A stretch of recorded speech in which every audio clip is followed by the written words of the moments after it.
Bonsoir tout le monde et bienvenue dans la caverne du ciné. Je suis heureux de vous retrouver pour cette première de notre nouvelle émission À nous les navets. Alors après avoir créé À nous le cinéma l'année dernière avec Fred, place à nous les navets. Alors de quoi va traiter cette nouvelle émission? C'est très simple les amis, on va revenir ensemble sur des films français que l'on considère nous être des navets. Parce que c'est vrai que je parle à longueur d'année d'excellents films. Alors cette fois-ci, on va vous conseiller des navets bien de chez nous. Car oui, je sais qu'au fond de vous, vous aimez bien regarder ça, les navets. Et tout cela dans la bonne humeur, bien sûr. Mais tout d'abord, laissez-moi vous présenter mes 2 acolytes, qui vont participer à ce premier numéro avec moi, parce que évidemment je ne serai pas tout seul. Alors tout d'abord, mon ami H. Salut H. Bonsoir. Alors H, un nouveau dans la caverne du ciné.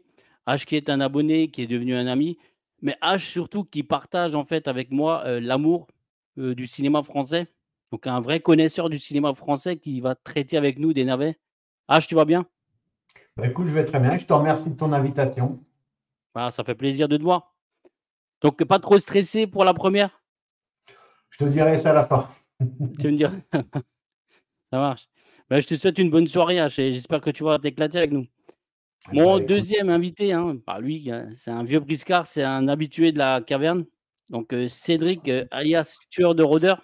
Salut Cédric. Bonsoir, bonsoir à tous. Salut Steve, salut H. bonsoir Merci beaucoup pour Cédric. l'invitation, hein. Ravi de faire la connaissance de H et puis ravi de C'est participer encore une partagé. fois à une nouvelle émission de la Caverne du Ciné, surtout pour un nouveau concept. Donc ravi de faire la première avec Ah ouais, ouais, toi, c'est la avec vous. première quand même, on verra. On verra si ça prend ou Exactement. pas, les navets, on verra. Mais oui, ça va prendre, ça va prendre. Ça marche toujours les navets. Ça marche. En général, les navets ou les nanars, ça marche bien. Ouais. Donc, pour vous expliquer rapidement ce concept, ce soir, chacun de nous, en fait, on va vous présenter et conseiller 2 navets. Donc je précise bien entendu, hein, que le terme navet désigne familièrement un film qui est de mauvaise qualité, même si finalement c'est tellement mauvais généralement que ça peut devenir, distrayant à regarder. Donc tout comme le film culte, le navet a cette particularité de s'appuyer sur aucun critère vraiment bien précis. Comme quoi, parce que le cinéma c'est toujours, très subjectif. Donc on donne notre avis, mais donc certainement qu'on va évoquer des films, que vous appréciez, que vous n'aurez jamais classés dans cette catégorie de navet. Bah, c'est le jeu.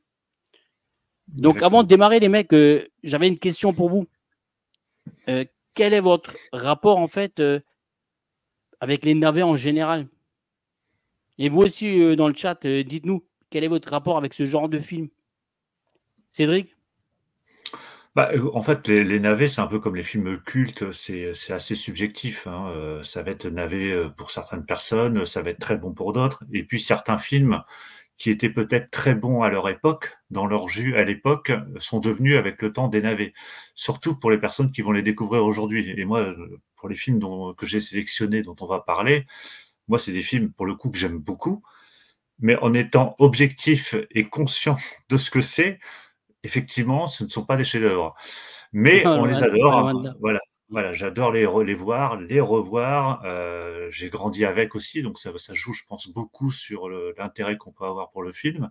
Mais objectivement, si je fais découvrir ces films aujourd'hui à mon fils, il va trouver ça complètement éclaté. Donc c'est pour ça que Éclaté ça au reste sol, assez c'est vrai. exactement. Mais après, c'est des films pour lesquels je pense qu'on a une affection. Voilà, on aime les voir, on aime les revoir, on apprécie les défauts, on aime l'ambiance, on aime voilà, parfois le jeu d'acteur, hein, qui peut être un peu ridicule, mais on peut l'apprécier également. Mais voilà, c'est des films qui font du bien aussi à revoir, hein. Ça nous rappelle la bonne époque, notre jeunesse. Mais non, voilà, c'est toujours agréable à revoir, mais encore une fois, ça dépend aussi quand est-ce qu'on les découvre et voilà, et comment on les découvre. Exactement, ça fait du bien en fait de se remémorer de ce genre de film. C'est un peu pour ça que j'ai créé ce concept. Je savais Mmh. pas trop comment en fait traiter ce genre de mauvais film, puisque je parle toujours de bons films, d'excellents films, de chefs-d'œuvre du cinéma français d'avant. Mais là vraiment, ce sont vraiment des films, vous allez voir pour certains, c'est très, très, voilà, c'est très limite quoi. H, Mmh. toi, ton rapport avec, les navets ou les nanars en général? Bah, je rejoins ce qu'a dit Cédric. Et je dirais que bon, ça peut être vu, comme on dit souvent, le terme plaisir coupable. Après, c'est vrai que moi, ces films-là, je les ai vus, j'étais quoi, jeune ado, j'avais 12 13 ans quand je les ai vus. Donc effectivement, le regard que je porte aujourd'hui par rapport quand j'étais ado n'est forcément pas le même. Donc c'est vrai que c'était effectivement des films, on dirait franchouillards de la France entre guillemets profonde, mais il y avait un attachement. C'est ce genre de film, tu rigolais parce que quand j'étais ado, je voyais ces films-là, la moindre péripétie qu'il y avait, quoi que ce soit, me faisait rigoler. Aujourd'hui, ça me fait sourire. Voilà, c'est pas le même Alors, on regard. va voir ce soir si ça fait toujours autant rigoler. Je ne sais pas, tu vois, parce que là, il y a quand même des sacrés films qui nous attendent ce soir. Donc, Ouais, puis il faut savoir aussi que certains des films, alors je ne connais pas, c'est aussi la particularité de ton émission, c'est que toi tu connais les films de tout le monde, mais moi je connais pas la sélection de H, je moi, connais je suis pas le la tienne. seul. En Voilà, effet, je suis le donc seul à connaître les 6 films, puisque bien sûr, forcément, je dois sélectionner des photos et tout ça, mais donc et c'est puis ça qui est amusant. éviter qu'il y ait des doublons aussi, quoi. Mais c'est des films en plus souvent qui ont eu un très très gros succès à leur sortie pour certains, et qui ont cartonné au cinéma. Alors Cédric, un petit spoiler pour les tiens, oui. Les tiens, Ah ils ont bien d'accord, ok. marché. Pas les vôtres. Les nôtres, franchement, je suis pas sûr. Alors Ah d'accord, ok. peut-être que H, il va me dire si ça a bien marché, les miens, peut-être, parce que je ne connais pas trop les box-office, franchement, de mes 2 films, j'avoue. Et j'espère pas, quoi, parce que j'aurais pas payé, en fait, à une place de cinéma pour ça à l'époque, quoi. Eh Ah, ben, il mais y en toi, a un qui m'a surpris. Hein. Niveau box-office, Ah, les j'y tiens, ils ont croyais pas marché ou trop. quoi? Bah, il y en a un, oui, qui a quand même marché, oui. Purée. parce que toi, Steve, qui a traité les, alors je pense, je sais pas s'ils vont dans la sélection de ce soir, mais qui a traité les gendarmes. Souvent, le gendarme, les gendarmettes, qui est considéré comme très mauvais dans la saga des gendarmes, a eu un très très gros succès à l'époque. Donc, c'est pour ça que ça reste relatif. Hein. C'est vrai que le dernier gendarme, on peut limite le traiter de navet quand même. Le gendarme et les On aurait gendarmettes, pu. c'est Exactement. dans la catégorie navet, hein. Surtout aujourd'hui, comme tu dis, pour la jeune génération, c'est complètement Ouais. claqué au sol, en effet. Et Il donc, a ce film, cartonné. il a quand même assez bien marché pour un navet. Mais parce qu'il y avait De Exactement. Funès quand même, tu vois, en tant qu'acteur. Donc, ça quand Il même, y a ça ça aussi, rehausse un ouais. petit peu le truc, quoi. Je Exactement, ouais. pense que même au niveau terme navet, il y a encore des paliers quand même. Oui, bien sûr. Parce qu'il Moi, y en a c'est le certains où titre de vraiment l'émission, ça à nous touche les vraiment navets, le fond. forcément. Mais Et d'autres, c'est soit un problème d'écriture, soit des acteurs en roue libre, où la réalisation, elle est plate ou quoi que ce soit. Donc c'est vrai que c'est à différents niveaux, quoi. Oui, ouais, bien puis sûr. parfois il y a le vieillissement du film. Hein. Enfin, moi qui ai regardé là en ce moment quelques films d'horreur, des fois quand tu regardes des films d'horreur des années 60, 70 ou début 80, si tu les as connus à l'époque, ça passe, mais parfois si tu les découvres aujourd'hui, bon, faut s'accrocher, quoi. Ça peut être un peu compliqué.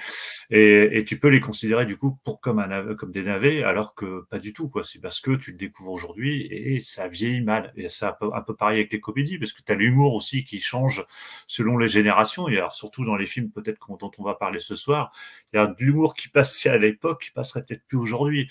Donc ça pourrait choquer les générations d'aujourd'hui, alors que nous, ça nous faisait bien rire quand on abordait certains sujets qu'on ne pourrait plus faire aujourd'hui. C'est clair. Alors, vous aussi, dans le chat, hein, n'hésitez pas à nous dire le rapport que vous avez en général avec les navets. Et Et quel est les votre gars, vous navet êtes prêts? aussi? On va commencer ce premier numéro. Qui veut commencer? H, tu commences? Eh ben, allons-y. Est-ce que tu commences ou je commence? Comme tu veux. Je Bah, te laisse c'est toi l'honneur, qui c'est ta vois. première. Tu veux C'est toi commencer ou qui pas? vois. C'est toi le maître de cérémonie. Écoute, tu sais quoi? Je vais commencer. Voilà, je vais me lancer. Et je vais lancer le premier film. Donc, mon premier navet à moi, c'est On n'est pas sorti de l'auberge. Du régime. Aujourd'hui, mon vieux, pour aujourd'hui. Alors, nous disons donc un foie gras chaud en brioche pour s'ouvrir l'appétit. En petit, le foie. Et ça suivi d'une cassolette de lamproie à la bordelaise avec des petits lardons. Alors, je ne sais pas si vous connaissez ce film, c'est On n'est pas sorti de l'auberge, donc de Max Pécasse, sorti en 1982. Alors, la filmographie de Max Pécasse, les gars, honnêtement, j'ai rien contre lui personnellement, hein. mais il n'est pas loin d'être le roi du navet. On va certainement, lors de la saison, essayer de décerner plusieurs titres, hein, le titre du meilleur navet, ou le titre même peut-être du meilleur cinéaste qui a fait des navets. Alors, je vais vous dire pourquoi ce film. C'est très simple. Ce film, je l'ai sélectionné tout simplement parce que c'est lui qui m'a donné envie de créer cette nouvelle émission. J'ai revu ce film il y a 2-3 mois et honnêtement, je dois vous avouer que j'ai été sidéré par tant de médiocrité. Je dois aller au bout, mais à la fin, je me suis dit, Steve, tu dois absolument évoquer, tu sais, ce genre de film sous une certaine manière. Car en fait, comme dit, je fais la part belle au cinéma français d'avant et je parle quasiment toujours d'excellents films qui me tiennent à cœur. Mais là, je me suis dit: «C'est obligé que je dois le traiter ce film et d'autres films de ce genre-là». Donc je vais vous révéler, je sais pas, est-ce que vous l'avez déjà vu? Toi, tu l'as déjà vu, Cédric? Non, moi je l'ai pas vu. Après le casting, effectivement, Jean Lefebvre, bah, qui, je pense, a fait beaucoup de navets, lui, pour le coup. Lui, Ouais, pauvre. voilà, je pense que tu pourrais aussi décerner un classement, faire un classement Des du acteurs. nombre de navets dans lesquels ont joué certains acteurs, et je pense que Ouais, lui, c'est clair. il doit être dans le top. Bernadette Lafont, c'est vrai que c'est pareil. Alors elle, c'est un peu particulier parce qu'elle a fait des navets, mais elle a fait aussi des très bons films. Donc, elle a Ah, fait Jean des Lefebvre, extrêmes. à sa décharge, tu vois, il a aussi tourné dans Les Gendarmes, donc ça va, Ah oui, Fougas, il nous a fait rire, tu vois? Mais c'est exactement. vrai Ouais. qu'il avait le navet facile, comme on dit, hein. Toi, H, tu Mmh. l'as vu?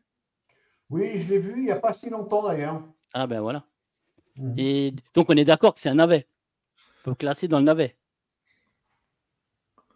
On peut le classer dans le navet. De toute façon, la filmographie de Max Pécasse parle d'elle-même, mais c'est vrai que bon, c'était des films, malgré qu'il y avait Jean Lefebvre, mais à cette époque-là, c'était une période de sa vie où il faisait ce genre de film pour pouvoir éponger ses dettes de jeu. C'est ça.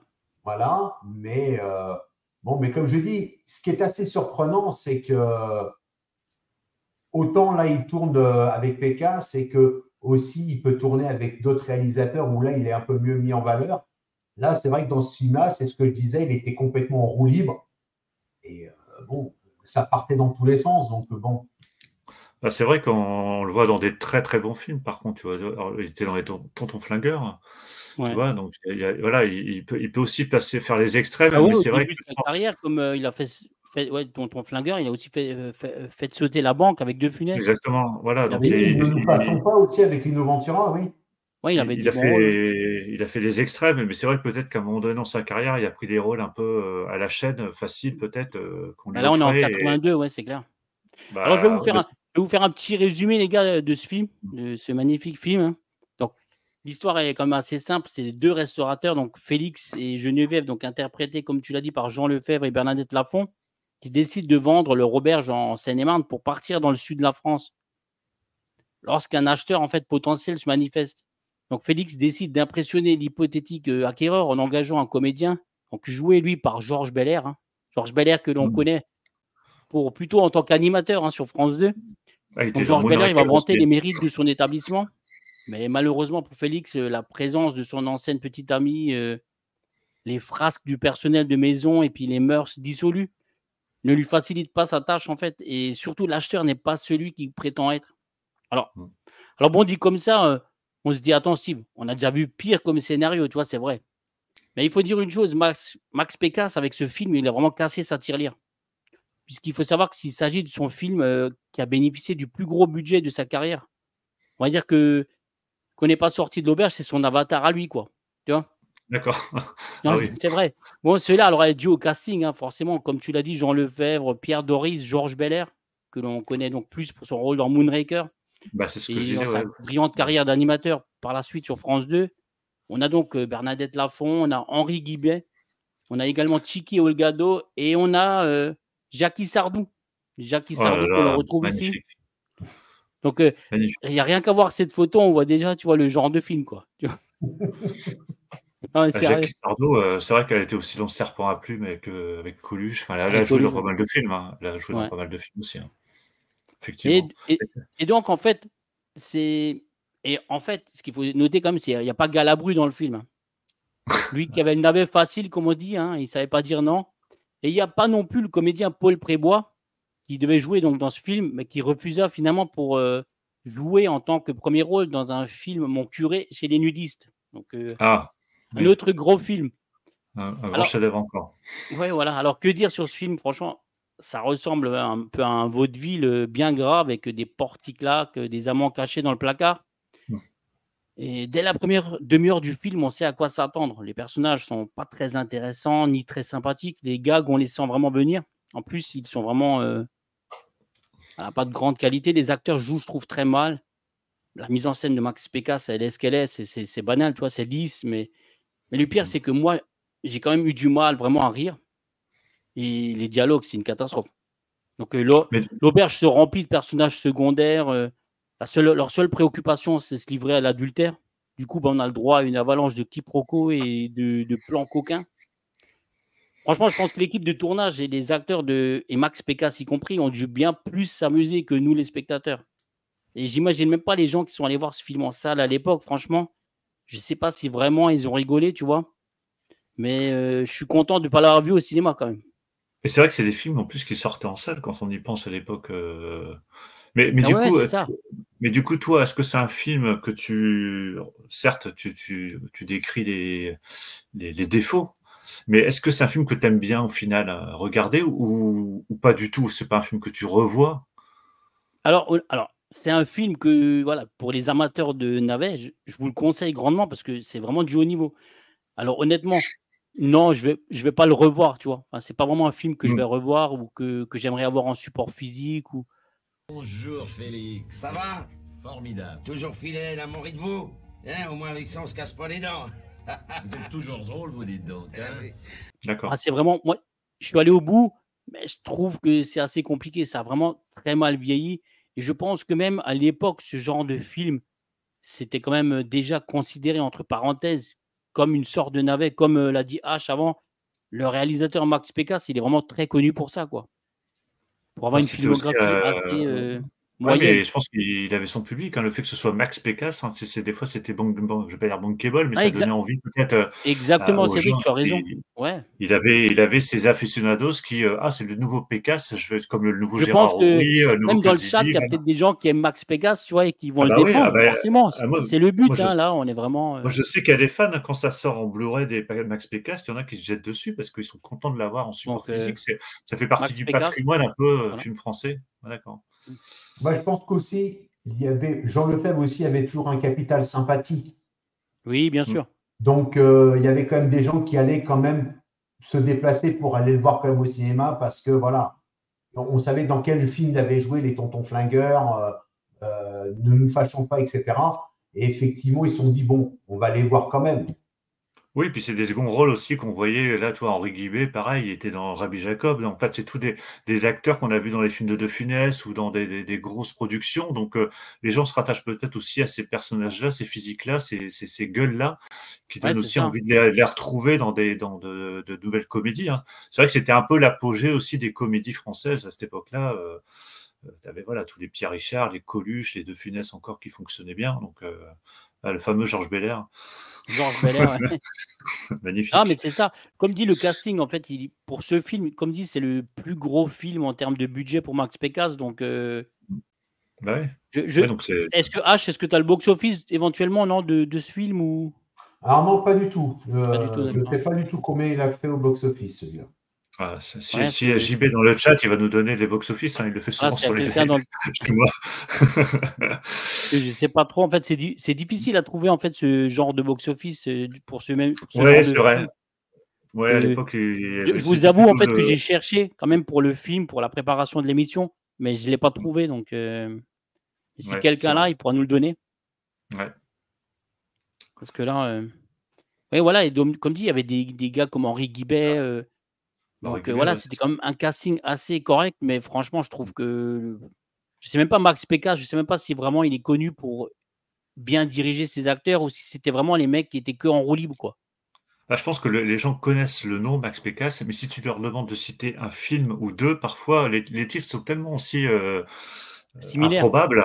Ah non, et puis ouais, et improbables surtout. improbable Tu te aussi, dis, ouais. est-ce que c'est vraiment un titre de film, ça? Tu sais, quand tu entends certains titres de films, que tu retiens surtout tu sais que voilà, c'est du Max Pécasse, tu sais à Ouais. quoi t'attendre, tu sais que c'est vraiment la comédie bas de niveau, mais tu peux prendre du plaisir avec ça, Alors, comme tu peux prendre du plaisir avec. Ah bah, voilà. j'ai l'information, il a fait 577 000 entrées. Ouais, donc c'est Combien? pas terrible pour l'époque. 577 000. Ah, bah, Ouais, pour l'époque, vu c'était pas beaucoup, quoi. honnêtement, vu le budget du film, ouais, je pense pas que c'est énorme, quoi. Enfin, je sais pas combien faisaient en moyenne ces autres films de Max Pécasse, donc Bah, En tout surtout que cas, c'est pas forcément. celui-ci, c'était son plus cher. c'était Ouais. son budget. Ouais. Oui, puis je sais pas si c'est des films qui, tu vois, les De Ouais, non, mais Funès, en je général, tu sais. sais combien ils faisaient en salle de recettes? Je sais pas. Oh, je pense que ça devait être dans une. Il faudrait regarder, mais je pense que c'était peut-être dans une fourchette entre 300 et ouais, 600, 700 000, pas plus. Hein. Grand Ouais, donc max. il cartonnait pas, quoi. Ouais, Ah oui. c'est ça. Ouais. Ouais. Parce que ce que je voulais dire, c'est que je ne sais pas si lui s'exportait beaucoup, parce que je sais que les films de De Funès, Pierre Richard marchaient très bien en Allemagne ou dans d'autres pays, mais là, Ah, je sais pas je si. pense pas, Cédric. Ben, c'est ça le problème, c'est que du coup, je sais pas comment il faisait pour enchaîner les films. Et c'est peut-être pour ça aussi qu'il prenait des acteurs, je vais pas dire des petits acteurs, parce que ça reste, mais des acteurs pas très chers. Donc il pouvait pas forcément se payer forcément tout le temps des gros acteurs. Ouais, c'est ça, ouais. Mm. C'est ça. Bon, ben voilà, si plus personne n'a rien à dire pour ce magnifique film que je vous conseille quand Ben, même à regarder. on va aller le découvrir, on va aller vite le On n'est découvrir pas pour sorti confirmer ce que tu d'auberge, viens de Max dire. Pécasse, 1982. D'accord, ok, bon, c'est noté. H, tu veux nous donner ton film? Oui. Tu veux Alors, moi, commencer j'ai par jeté mon dévolu sur Mon curé chez les Thaïlandaises. Les Wong Wong ont vaincu l'Écosse.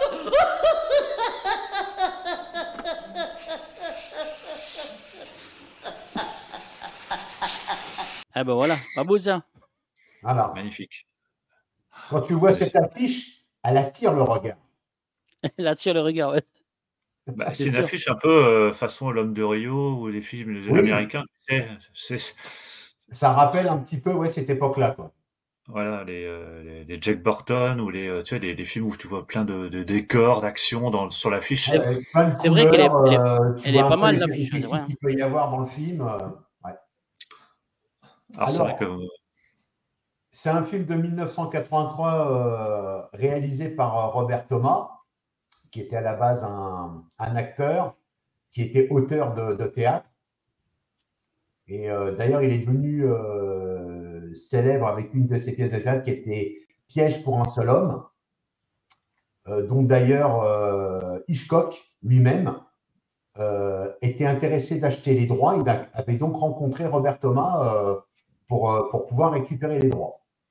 Ah ouais? Ouais. Mais bon, c'est vrai qu'au niveau réalisateur, c'était pas ça, parce qu'effectivement, il a fait celui-ci qui était le deuxième, vu que le premier de la série, c'était Mon curé chez les nudistes. Mmh. Voilà. Rien que ça, déjà. Là, c'est la fine équipe, quoi. Ah bah, c'est comme tu Darry disais, Cole, hein, Maurice Rich, ouais, c'était des acteurs de second plan. Hein. Ouais, bien sûr. Et encore Maurice Rich qui était dans Les Derniers Gendarmes, dans Les Extraterrestres et les Gendarmettes, hein, je crois, oui, c'est ça. Ouais, il a fait les deux derniers, ouais. Oui, puis dans les Grandes Vacances aussi avec De Funès, il avait joué dans pas mal de Funès aussi, lui. Oui, il a Zizani aussi, notamment. Oui, il était Alors, Maurice enfermé Rich, il a commencé, son premier rôle au cinéma était Le Grand Restaurant. Oui, il était serveur dans le grand restaurant. Ce que je pensais aussi. D'ailleurs, il avait croisé aussi Paul Prévost. C'est les mimosas, Monsieur Septime. Et dis-nous un petit peu est-ce que tu as un petit pitch quand même, un petit résumé de ce film quand même? Oui, alors en fait, l'histoire, elle est relativement simple. C'est une gérante d'un bordel à Bangkok. Ouais. Et avec son compagnon qui va malheureusement mourir subitement d'une crise cardiaque. Et pour l'héritage, c'est son frère qui peut hériter du bordel. Et son frère, c'est donc Maurice Rich, le fameux curé. Donc, la gérante, avec son amant, parce qu'elle a son amant qui est joué par Jacques Legras, qui joue le rôle d'un Chinois, avec l'accent, ça vaut vraiment le coup d'œil. Ping, on est ruiné. Non, j'ai une idée. Écoute-moi bien et fais tout ce que je vais te dire le temps que j'arrive. Voilà. Ils vont tout faire pour le faire venir en Thaïlande pour pouvoir récupérer l'héritage. Et donc, ils ont trouvé l'idée de changer le bordel en institution catholique. Ah oui. Voilà. Et de là, il va y avoir des péripéties. Il va rencontrer Darry Cole qui joue le rôle d'un pirate, Jacques Balutin qui joue le rôle d'un ambassadeur écossais. Donc, Jacques Balutin. Voilà, Jacques Balutin qui a aussi l'accent écossais. Ouais. Ça vaut son pesant. Et est-ce que les acteurs, quand même, dans ce film, parce que je dois avouer, je ne l'ai jamais vu, mais est-ce qu'ils sont bons ou ils sont en roue libre? Ah, totalement en roue libre. Totalement, tiens. Totalement en roue libre. Est-ce qu'il y en a un qui sort du lot ou pas? Ça passe ou... Tu sens que Maurice Rich, il s'amuse, parce que tu sens qu'il s'amuse, hein. Même si effectivement tu sens que voilà. Là, c'est pas le cas de tous les navets, c'est vrai. Voilà, les dialogues, il n'y en a pas. Hein. Tu as même l'impression que des fois ils improvisent. Il y en a pas. Tu te demandes s'il y a un pilote dans l'avion en fait, dans ces trucs-là, si vraiment c'est drivé correctement. Ah ouais, c'est drivé à l'arrache. Où les acteurs voilà, allez-y, tentez le truc, ils donnent le pitch et puis allez-y quoi. Ah oui, non, mais là c'était totalement ça. Tu vois qu'ils sont vraiment en roue libre, mais tu sens que derrière ils se sont amusés. Et oui, je te dis, par terre, tout nu, évanoui. Bon, enfin, je l'ai reconnu, je te dis, c'est mon beau-frère, le curé. Alors, les décors, parce que tu vois que bon, on te fait croire que ça a été en Thaïlande, mais bon, ça a été tourné à Paris dans le 13e arrondissement, à Gennevilliers, enfin bon, voilà, tu vois que les moyens n'étaient pas là. Ah, ça. Ouais. Alors ça, par contre, dans mon film juste avant, je l'ai pas dit, mais c'est vrai que les décors, ils étaient corrects, tu vois, quand même.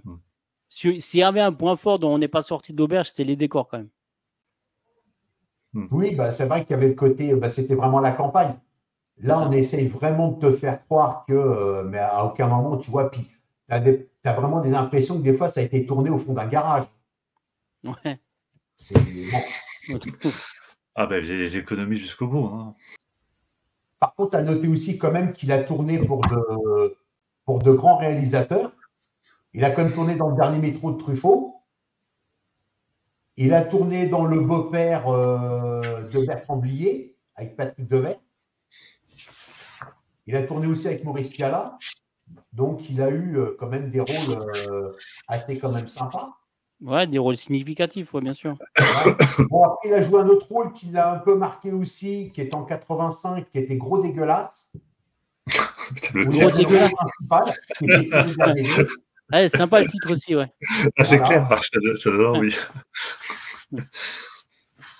Bah, c'est le rôle qu'il a eu après, juste après ce film-là, qui était pas mal non plus. Hein.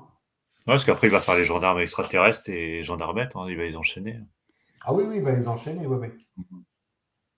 Ouais, il a eu beaucoup de bons rôles avec Louis de Funès, bien sûr. Après, bon, tu as Balutin, qui est plus, même s'il a joué pas mal de films au cinéma pour un second plan, mais il a fait beaucoup de théâtre. De doublage, oui, puis de doublage. Oui, Starsky Hutch. Il a été quand même le doubleur de Paul Michael Glaser, qui était le fameux Starsky. Starsky. Voilà.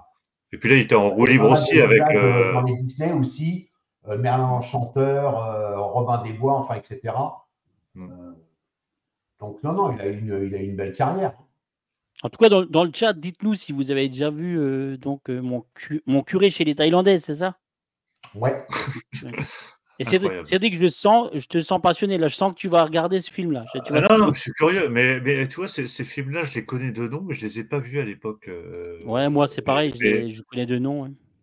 C'est pour ça, quand tu m'as dit, tiens, je vais faire cette émission, parce que j'ai des nanars, mais tu vois, ces nanars-là, enfin, c'est navets plutôt, je les connais, mais je les ai pas vus et j'ai pas eu forcément envie de les découvrir aujourd'hui.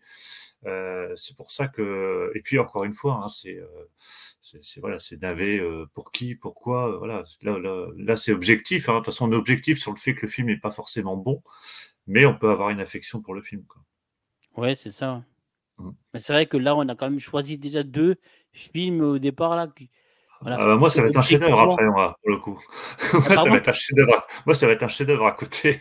Ah, honnêtement, alors toi, les films qui viennent, oui, c'est par rapport à ça. Là, on est dans le vrai navet, tu vois. Toi, Ouais. tu vas monter carrément d'un cran là, tu vois. Ouais, moi j'ai monté d'un cran, mais je suis objectif sur le fait qu'il y a beaucoup il y a beaucoup de choses qui vont pas dans les films, mais c'est des films que j'aime beaucoup. Après, je sais pas si H les aimera également. Mais toi, je sais que tu les aimes bien, toi, en tout cas. Moi, je les aime bien. Moi, je les aime bien, tes navets, tu vois. Donc, tu vas nous parler du premier alors? Je vais te le mettre. Vas-y, c'est les Soudains en vacances. Ça va pas, non? Accroche-toi, petit, on va faire un tour. Il est malade, ce mec. Mais il est malade. Ouais. Donc, avant que tu commences, Cédric, je suis obligé de dire, tu vois, que franchement, moi, j'adore, même si c'est un navet, peut-être, c'est vrai, mais je l'adore. Bah, en fait, plus les Suno en vacances que les Sudoués passent le bac. Oui. Hein, le premier du nom, qui objectivement n'est pas non plus extraordinaire. Mais c'est vrai que celui-ci. Regarde-moi cette belle affiche là. Ah, mais l'affiche, elle est magnifique. Mais il va vraiment dans le ridicule dans beaucoup de séquences. Alors, pour situer, hein, donc ça se passe. Alors, c'est marrant parce que je me rappelais plus, mais quand j'ai fait quelques recherches sur le film, nous, on a l'impression que ça se passe juste après les Sudou et passent le bac, c'est-à-dire qu'ils ont leur bac, ils partent en vacances. Non, c'est 10 ans après, non? Alors non, parce que justement, là, c'est vendu comme quoi c'était juste après. Mais quand à la fin des Sudoués, le premier, à la fin du film, on les voit 10 ans après se retrouver. Ouais, voilà. Voilà, mais du coup, là, c'est plus un. Alors, je sais plus comment ils appelaient ça, c'est un mythe-quel. Parce qu'en fait, tu n'es pas vraiment dans la suite. Tu reprends des acteurs du premier que tu incorpores au deuxième, mais pas dans les mêmes rôles. Parce que je ne sais pas si vous vous souvenez, hein, dans le premier film, par exemple, tu avais le professeur d'histoire géo, le professeur d'histoire, qui est chirurgien dans le deuxième. Ouais. Ça vous parle? Et donc, voilà. Et donc, du coup, c'est pas forcément. Alors, c'est une suite, hein, c'est vendu comme une suite, mais c'est vrai qu'il y a beaucoup de c'est pas des erreurs, c'est qu'ils ont recasé certains rôles dans d'autres rôles dans le deuxième. Donc là, on retrouve en fait Bebel au début des Sudou en vacances, qui avec une copine, il doit partir en vacances, et la copine le largue, et il se retrouve un peu à la rue juste avant de partir en vacances, et du coup, il décide d'aller retrouver ses potes. Tiens, voilà Cousteau.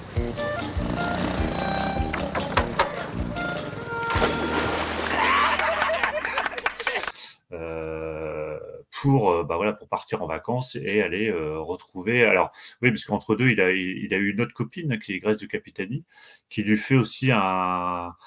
Dans Grace de Capitani, c'était non, en fait, il la rencontre plus tard, Grace de Capitani, pardon, je confonds. Mais c'est vrai, donc du coup, il se fait larguer et il part en vacances avec ses potes pour essayer d'oublier tout ça. Et c'est là qu'il va lui arriver des aventures de dingue avec cette actrice-là. Il va rencontrer Paul Memphis. Je sais pas si tu l'as mis en photo aussi. Attends, je vais le chercher. Et puis il va retrouver tous ses acolytes avec lesquels il avait passé son bac. Et là, il va leur arriver des trucs complètement dingues. Alors là, voilà, ça c'est Paul Memphis. Hein. Donc là, il est invité à une soirée où, alors justement, Paul Memphis tombe amoureux de la copine de Bebel et il va tout faire pour l'écarter. Et donc là, il lui fait jouer à un jeu pour gagner un certain lot et pour passer ridicule en fait devant sa copine. Et là, en fait, dès qu'il entend le mot bleu, il doit claquer son coude, se dandiner. Mais quand même, je veux dire, là, tu as un réalisateur, tu vois, Claude Zidi, tu as du casting, quoi. Là, en termes de casting et de cinéaste, on monte un cran. Le casting, ça c'est limite quand même. Hein. Certes, tu as Daniel Auteuil. Mais Guy Marchand, ça va. Ouais, t'as Guy Marchand, Daniel Auteuil, Grace de Capitani qui était un petit peu à la mode à l'époque, parce qu'elle avait joué dans Les Ripoux, dans quelques films. Ouais. Mais c'est assez limité. Charlotte Duturquem aussi. Ouais, mais bon, c'était pas une actrice de dingue à l'époque. C'est pas fou. Ouais. Voilà, et puis après, tous les acolytes avec lesquels il a passé le bac, il n'y en a aucun qui a fait carrière. Il y a vraiment Daniel Auteuil qui a apparemment eu une carrière. Voilà. Donc ça, c'est le fameux Love Computer sur lequel et c'est là qu'il se rend compte en fait, parce que du coup, il va chercher un boulot et il va être embauché par l'équipe de Paul Memphis. À la fin, au final, Grace Capitani, en fait, elle a une jumelle. Bah, c'est au début déjà. Au début, elle a une jumelle. Alors au début, elle a une jumelle et sa sœur jumelle se barre avec son petit copain et à la fin du film, elle lui refait le coup. Donc exactement. Mais non, t'as plein de séquences cultes, mais t'as du grand n'importe quoi quand même. C'est surtout la chanson de Guy Marchand. Hein. Ouais, alors en plus, il en a un peu, alors, pas forcément honte, mais il a jamais assumé cette chanson destinée. Ouais. C'était un pastiche un peu de l'été indien, cette chanson, et tu regardes la discographie de Guy Marchand, ça n'apparaît sur aucun de ses albums, aucune des compiles. Ah ouais. Ah ouais, non, alors pourtant, ça avait cartonné, hein, ce titre, quand il Et est Ouais, il a sorti. cartonné, ouais. tu l'entends dans Le Père Noël est une ordure quand Christian Clavier et Thierry Lhermitte ils dansent ensemble. Ils font un slow. Ouais, c'est ça. Ah, Et c'était la même année, d'ailleurs, c'était en 82, hein, tous les deux. Père Noël est une ordure c'est ça. et Soudain en vacances. Et là, par exemple, alors c'est sketch, hein, parce que en fait, c'est plein de petits sketchs, hein, ce film. Et là, à un moment donné, t'as le pompiste, hein, donc là, un des copains de Bébel, parce que sa Rolls, elle est blanche. Et il met sa main toute sale sur la voiture, et du coup, tu as une trace noire. Et vu qu'il n'arrive pas à la nettoyer, il met de l'essence tout le temps pour nettoyer, et elle devient toute noire. Et à la fin, ce qu'il fait, c'est qu'il met une main blanche, et quand l'autre, il arrive, il croit que sa voiture, il a oublié que sa voiture, c'est ridicule, quoi. C'est du grand n'importe quoi. Mais voilà, on a une petite affection pour ce film. Tu as la scène aussi avec le requin. À un moment donné, il veut faire peur, il veut faire croire qu'il y a un requin dans la mer. Donc, tu as ses copains qui pédalent avec un requin. Ah bah voilà. Et tu vas trop vite, là. Ah, je vais trop vite, ouais. Mais du Non, coup, non. ouais, t'as une musique un peu façon Les Dents de la Mer aussi, parce que c'était à l'époque aussi, tu avais la saga des Dents de la Mer qui marche aussi au cinéma. Ah, je vais trop vite, ouais. Mais du coup, ouais, t'as une musique un peu façon Les Dents de la Mer aussi, parce que c'était à l'époque aussi, tu avais la saga des Dents de la Mer qui marche aussi au cinéma.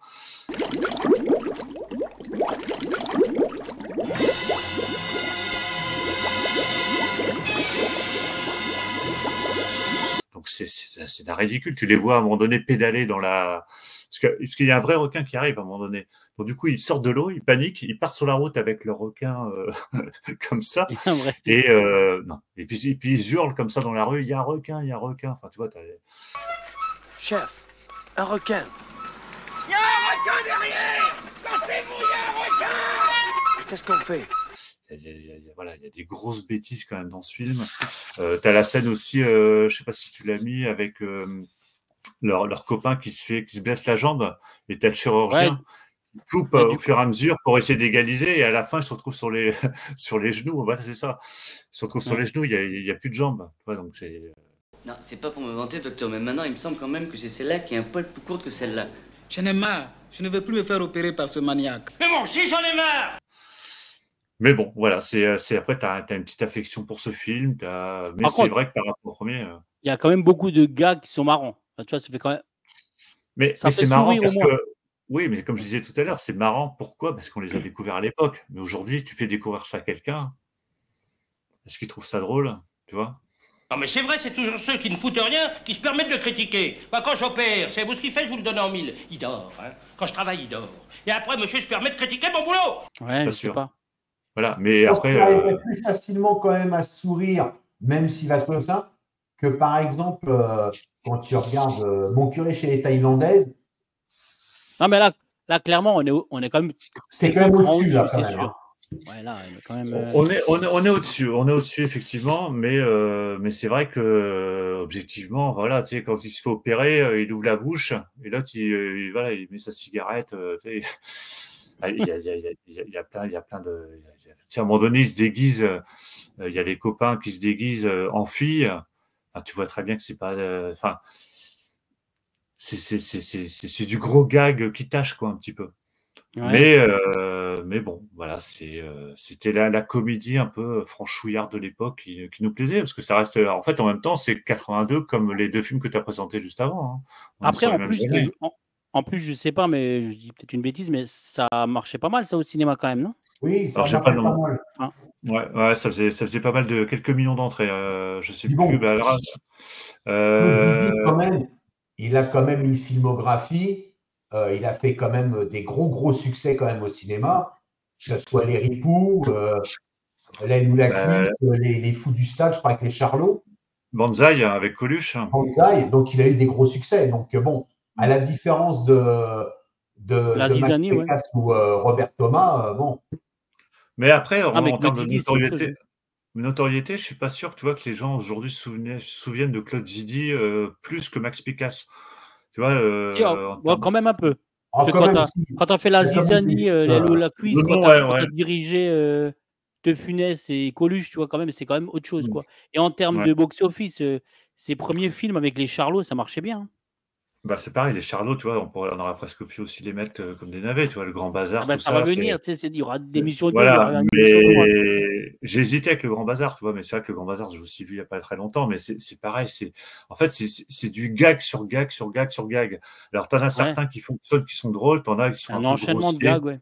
C'est ça, en fait, c'est plein de petits gags les uns à la suite des autres. La différence, bon après, est-ce que bon, c'est vrai que est-ce que pour la jeune génération, entre Max Pécasse et Claude Zidi, voilà, il y a pas vraiment de différence. Mais pour nous, d'une génération quand même, Claude Zidi, il a quand même fait des bons films français, alors que Max Pécasse, je sais pas s'il a fait un bon film, quoi. J'ai rien contre lui, mais quand même, j'en retiens pas un bon quand Ouais, même. il a pas marché. Non, mais c'est vrai que Claude Zidi, c'était le faiseur de comédie, comme Gérard Houry, Après, c'est souvent des gars qui ont été un peu snobés aussi par l'intelligentsia parisienne à l'époque aussi, hein. Ah bah oui, mais c'est que Comme De Funès lui-même qui a été souvent snobé alors que nous on l'aime bien, tu vois, Cédric, tu vois. Bah, comme tous les films de Coluche, hein, Banzai, Inspecteur la bavure, c'est jusqu'à temps qu'il fasse Ciao Pantin, quoi. Mais autrement, ça n'a jamais été considéré comme des grands films. Ça marchait, les gens adoraient ça, ils allaient les voir au cinéma, mais objectivement, les critiques n'étaient pas forcément élogieuses sur ces films-là. Non, jamais. Généralement, ça restait de la comédie aussi. Donc, le cinéma dit populaire, d'ailleurs Belmondo l'avait bien dit, lui de toute façon il ne faisait des films que pour le public. Les critiques ils s'en moquaient totalement, parce qu'effectivement il préférait faire des films dits populaires que de vouloir, alors qu'il a essayé de faire des films sérieux d'auteur, sauf que ça n'a pas marché parce qu'on ne voulait pas le voir dans ce genre de rôle. Mais, il y a beaucoup d'acteurs dans ce genre-là. Voilà, mais le cinéma dit populaire, heureusement d'ailleurs qu'il marchait, parce que ce cinéma-là, c'est quand même ça qui faisait vivre les salles de cinéma, hein. Quand tu vois les succès que ça faisait au box-office. Il y a plein de gags dans ce film qui sont trop ridicules, mais voilà, nous, on les aime parce qu'on les a connus. Mais je pense que ça. Moi, je montre ça à mon fils. Enfin, je sais pas si toi, c'est pareil avec ton fils, Steve. Je suis pas sûr qu'il va rigoler, tu vois. Non, c'est sûr, il va préférer regarder Predator qu'on n'est pas sorti de l'auberge. Voilà, c'est ça. Non, mais honnêtement, après, je pense quand même, pour clore un peu ce genre de débat, je pense quand même qu'il faut laisser le film dans son époque. Et puis, en fait, ça a mal vieilli peut-être, mais je veux dire, je pense que ça représentait une certaine France. Oui, voilà, ça représentait une certaine France, comme maintenant, en fait, on a une autre France, et que dans 40 ans, on aura à nouveau une autre France. Et puis, j'imagine que peut-être, là, je vais dire ça, et je vais me faire taper dessus, mais peut-être que dans 40 ans, les Marvel seront ringards aussi, hein. Ah, c'est sûr, oui, c'est sûr. Non, mais certainement. Donc, ce que je veux dire par là, c'est que c'est comme les James Bond, tu vois, entre 1963 et le dernier, bah, forcément, ça a vieilli. Il y a des choses qui passent plus dans certains films aujourd'hui, tu vois. Mais tu vois, les Soudoués, le premier Soudoué, qui est donc forcément avant celui-ci, je trouve qu'il passe mieux encore aujourd'hui que le deuxième. Oui, mais il est meilleur. Il est de meilleure qualité quand même, le premier. Oui. Voilà, c'est moins, ça part moins dans tous les sens. Parce que le deuxième, c'est vrai que ça part vraiment dans tous les sens. T'as plein d'histoires parallèles pour après tous se regrouper. Les Soudoués, c'est plus linéaire, mais les gags sont plus efficaces. C'est moins. En fait, là, t'as l'impression que ça s'enchaîne dans les Soudoués en vacances, non-stop. Et le scénario aussi, il est meilleur, tu sais, quand ils passent leur bac, quand ils se font punir et tout. Bien. C'est pas des lives de 4 heures ici. On n'est pas sur des émissions de 4 heures. Non, mais je vais présenter mon second film. Donc là, on va descendre nouveau d'un cran. Là, on va descendre même de 2-3 crans. Donc, ils sont fous, ces sorciers. Écoutez, il est là. Le petit rire de l'esprit de l'île. Donc, un film réalisé, attention, par Georges Lautner, sorti en 78. Ah, c'est un grand réalisateur, ça, même. Alors, oui, attends, oula, attends. Alors, comme dit au départ, j'étais confiant, hein, malgré le titre du film, je me suis dit, Steve, c'est un film de Georges Lautner, hein, alias Monsieur Tonton Flingueur et le professionnel, et j'en passe, on le connaît tous, avec un casting encore, excusez-moi, Jean Lefebvre, Henri Guibet, Julien Guillaumard et même Secaldi. Je me suis laissé tenter et j'y étais allé, franchement, je me suis dit, je suis confiant, quoi. J'ai très vite déchanté et j'ai vraiment eu du mal, en fait, à aller au bout. Franchement, tellement je me suis ennuyé. Limite, j'ai rien compris au film. Alors, c'est une comédie fantastique, on va dire bas de gamme, tellement médiocre, tellement décevant d'un tel cinéaste. Parce qu'après, on a du mal à croire que c'est le même réalisateur qui, comme dit, a fait les Tontons Flingueurs ou Le Professionnel ou d'autres films. Alors les gags, franchement, ils sont nuls. Alors Lefebvre et Guibet, alors je vais vous donner un petit résumé du film quand même. Julien Picard, donc interprété par nouveau Jean Lefebvre, modeste employé qui s'apprêtait à aller en vacances donc en Écosse. Il doit au dernier moment, sur ordre de son patron, renoncer à son congé et partir à l'île Maurice pour y signer un contrat avec La Palière, un inventeur de la bouillabaisse créole. Et à l'aéroport, il fait connaissance d'Henri Berger, donc interprété par Henri Guibet, qui gagne un concours. Puis sur place de Marie-Louise, donc interprétée par la mère de Georges Lautner, Renée Saint-Cyr, qui fait le rôle d'une conférencière. Un soir, après avoir bu un peu trop, donc Julien et Henri, ils urinent sur un totem sacré. Vous avez offensé un dieu. Vous avez fait pipi sur un dieu.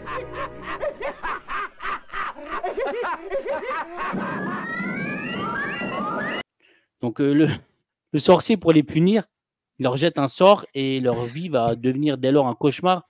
Alors aussi bien sur l'île que chez eux quand ils rentrent à Paris. Donc les mecs, je ne sais pas qui a vu ce film. H, tu l'as vu? Oui, je l'ai vu, oui. Tu l'as vu, bon. Toi, tu l'as vu, Cédric? Ah non, je n'ai pas vu. Je ne connaissais même pas du tout ce titre. T'es passé à travers, quoi. T'es passé à côté. Ah ouais, ouais. Tous ces films-là, je suis passé au travers. Bon, c'est pas grave hein, que t'es passé à côté. Ouais. Alors honnêtement, comme dit, ouais, le fait que voilà, Guibet et Lefebvre soient ensorcelés parce qu'ils ont pissé, en parenthèse, ils ont uriné, pardon, sur un totem. Je crois que c'est même pas la peine de développer plus l'histoire, quoi. Les dialogues ne valent pas mieux. Le scénario, je pense que franchement, le scénario, c'est un prétexte pour aller passer 3 semaines à l'île Maurice, tu vois, c'est obligé. Alors le pompon, en fait, il est atteint lorsque les deux ils rentrent à Paris. Parce que là, limite, le film, tu sais, ça devient un trip sous acide, quoi, où rien ne sera épargné aux protagonistes, tu vois. Et encore moins à nous, les spectateurs. Alors, ils vont se transformer en loups-garous, en vampires. Ils vont tuer des patrons d'entreprise, alors que d'autres patrons vont leur faire la cuisine, la prestation des acteurs, franchement. Contrairement, par exemple, avant que tu disais, ils prennent du plaisir dans les films. Là, franchement, je ne sens pas que Jean Lefebvre, il prend plaisir à tourner dans ce film. Henri Guibet, peut-être un peu plus. Il est légèrement meilleur. Mais alors, je ne sais pas, peut-être ce film, il fait rire certaines personnes et puis on le prend vraiment au 6e degré. Mais personnellement, moi, j'ai pas du tout rigolé. Pourquoi pas laisser-vous tenter hein. Disons qu'en fait, pour prendre du plaisir, franchement, sur un tel film, je pense qu'il faut laisser ses neurones au boulot ou dans la voiture et ton cerveau, tu branches sur off et tu te fais plaisir, quoi, tu vois. En fait, on retrouve toujours les mêmes acteurs, hein, Henri Guibet, Jean Lefebvre. Ouais. C'est vrai que c'est toujours. Ouais, c'est ça. Pourtant, le casting, tu vois, je veux dire, c'est quand même des bons acteurs. C'est Caldi, pareil, ouais. Julien Guillaumard que j'aime bien. Donc, ouais, dans La Zizanie. Mais c'est de quelle année ce film? Ce film, il est sorti en 78. Ok. Mais en fait, ils prennent. Je sais pas. Je sais même pas si vraiment ils prennent beaucoup de plaisir, en fait, les deux, à tourner ce film. Je le sens pas vraiment. En fait, quand je regarde le film, je sais pas. Est-ce que ça cachetonne juste? Pourtant, c'est Georges Lautner, quoi, comme on dit. Donc. Après, ils avaient peut-être pas forcément des gros salaires non plus pour les films, donc du coup, ils les enchaînaient. Certainement, ouais. Ça aussi. Hein. Après, pourtant, pour ce genre de film, il y avait du budget quand même, quoi. Là, le budget, il était quand même assez. Oui, parce que c'est pareil en termes de box-office, je sais pas. Et je pense que pour Lautner, c'était un film un peu expérimental dans le sens, bon, ok, il y avait la comédie, mais il y a le côté fantastique. Ouais, une comédie fantastique, ouais. Voilà, et bon, il a voulu, je pense, se frotter à ça. Malheureusement, bon, ça n'a pas pris parce que les gags tombent à l'eau. Bon, comme tu dis, quand tu vois Jean Lefebvre en loup-garou ou Guibet en vampire. Non, mais regarde. Voilà. Punaise. Les événements, ça se domine. Bien, Monsieur le Président. Ah, effectivement, ouais. Non, mais les mecs, arrêtez. Incroyable. Pourquoi il a fait ça, quoi? Ah, c'est clair. C'est sorti juste avant le loup-garou de Londres, tu vois. C'est ce que j'allais dire. On dirait hurlement, mon gars. Ah, c'est clair, c'est incroyable. Oh, purée. Non. Ouais, rien que la main, là, déjà. Non. Mais je pense qu'ils ont eu pas mal de problèmes sur le tournage parce que même déjà, quand ils ont dû tourner à l'île Maurice, il y a eu pas mal de difficultés. Donc, je pense qu'il a peut-être pas eu les coups des franges de pouvoir faire vraiment ce qu'il voulait parce que des fois, quand j'avais vu certains documentaires ou même quand il en parle, d'ailleurs, il essaie d'éviter le sujet. Hein. Généralement, il n'en parle pas trop. Mais tu sens que le tournage, il n'en a pas des bons souvenirs. Ouais. Et Ah ouais, là, je veux du bien coup, le croire, hein. là, il est au plafond, là. D'accord. Attends, Ouais. ouais, là, c'est. Attends, ouais. Parce que, tu sais, ils sont ensorcelés, tu vois. Et en fait, le totem leur jette un sort. Juste parce Ok. qu'ils urinent, en fait, sur un totem sur l'île Maurice un soir, quoi, tu vois. Ça paraît pas vrai, je sais. Oh mon Dieu. Puis du coup, ça les suit, en fait, sur l'île Maurice et quand de Ouais. retour chez eux à Paris, quoi. C'est un film à voir quand même, hein. Comme dit, tu débranches tout, tu vois, vraiment, tu laisses tes neurones et tu te laisses. Tu vois, c'est vraiment un truc, Mais quoi. mais je me demande si à l'époque, quand ça sortait, ce genre de film, les gens vraiment avaient conscience de la bêtise du film ou ils se disaient, bah voilà, c'est comme les films, tu vois, de la bande à Fifi que tu peux regarder aujourd'hui. Et on trouve ça, voilà, on Ah, trouve ça sympa, drôle, mais peut-être que ça va être considéré comme des navets. Bah, je vais la vous déf- avouer une chose. Je l'ai vu au cinéma. Ah ben Ah ouais, voilà. Pas beau ça. bah voilà. Voilà. Donc, et qu'est-ce que tu en as pensé sérieusement en Qu'est-ce sortant? que Est-ce t'en que as tu t'es pensé dit, à j'ai vu un l'époque de ce navet film? ou est-ce que j'ai vu une bonne comédie, tu vois? J'avais quoi? J'avais 8 ans. 8 ans, 7-8 ans quand je l'ai vu. À cet âge-là, je rigolais de tous les gars que je voyais, voire C'est même Jean facile. Lefebvre en loup-garou, tout ça, ça me faisait mourir de rire. Parce que voilà, Ouais, à ouais. 8 ans, tu te poses pas ce genre de questions, quoi.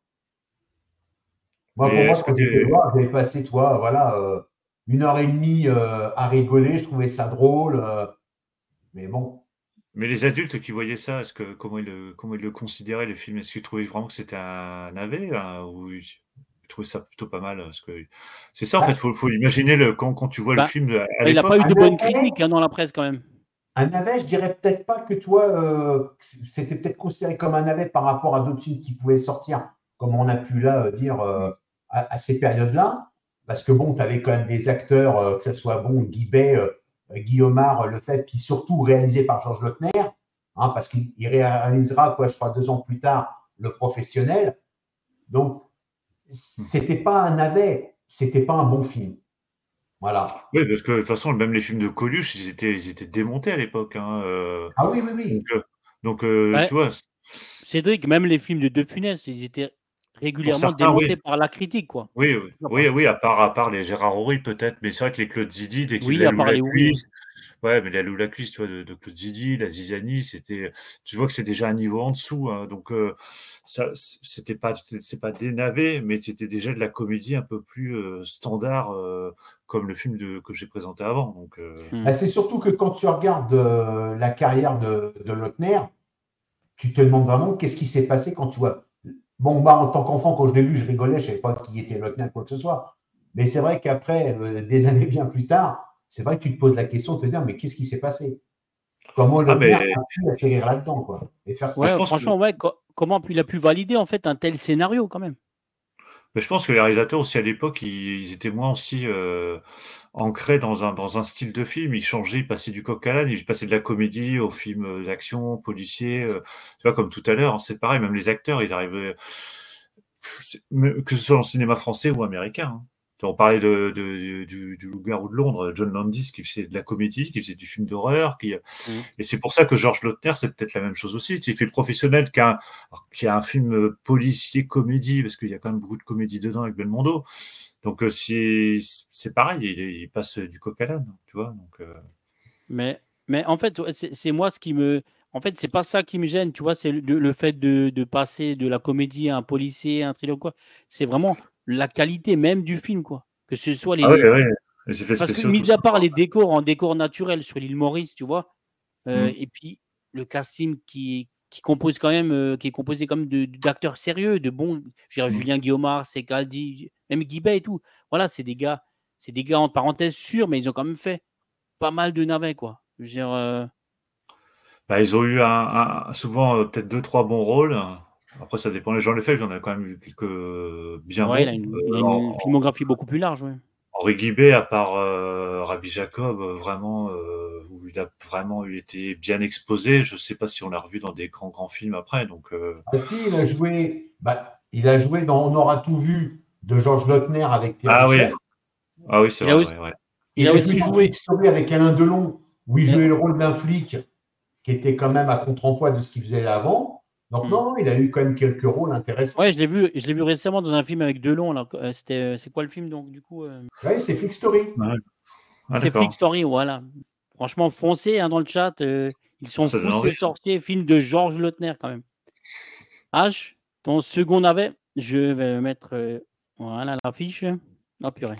Ah bah le voilà. Eh ben, on n'est pas encore sorti de l'auberge.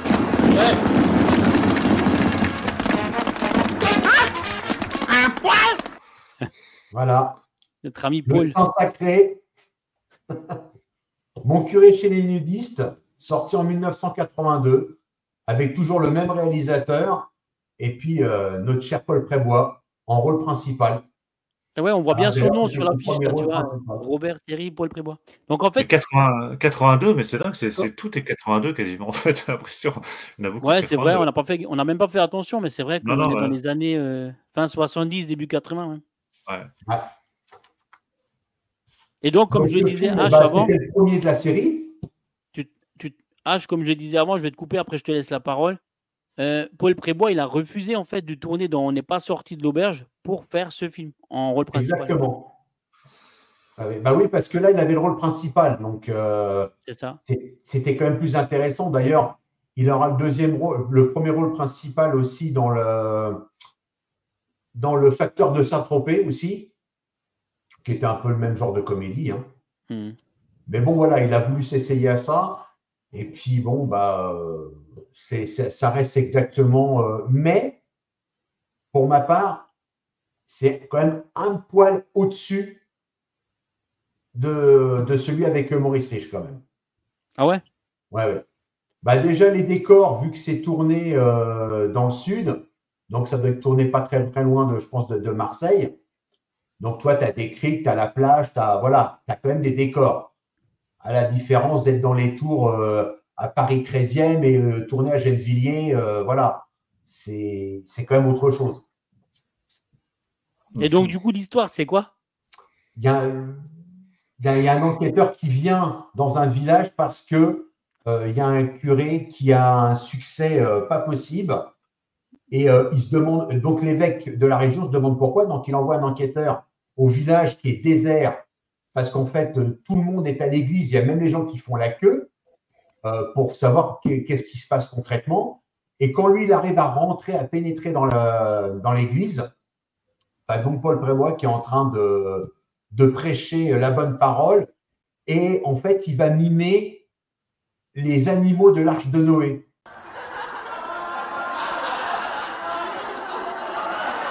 Il imite les animaux de l'Arche de Noé, comme ça. Donc, c'est un moment, enfin moi, c'est, je dirais, ma scène préférée de tout le film. Voilà, quand il le fait, c'est assez drôle comment il le fait. Tu sens qu'il s'est vraiment amusé, puis les gens qui sont devant, ils sont tous ébahis. Et donc, à la suite de ça, tu as l'enquêteur qui vient revoir l'évêque, qui est joué par Georges Descrières, et qui donc, vu à ce succès, le convoque. Voilà, il le convoque. Et il le charge pour mission d'aller évangéliser un camp de naturistes. Ah ouais. Alors, il va accepter la mission. Il va arriver à se faire passer pour un membre donc, du camp. Et au départ, bah, forcément, ils sont tous à poil. Hein. Donc, juste une petite parenthèse. Forcément, j'ai un peu moins de photos sur ce film, mais parce que j'ai trouvé pratiquement que des photos où ils sont dénudés, quoi. Donc sur YouTube, ça passe pas, quoi. Ah ouais, voilà. Donc ils sont entièrement nus, ou des fois, bon, ils ont juste ce qu'il faut devant et une ficelle derrière, et puis voilà. Mais généralement, ils sont tout nus.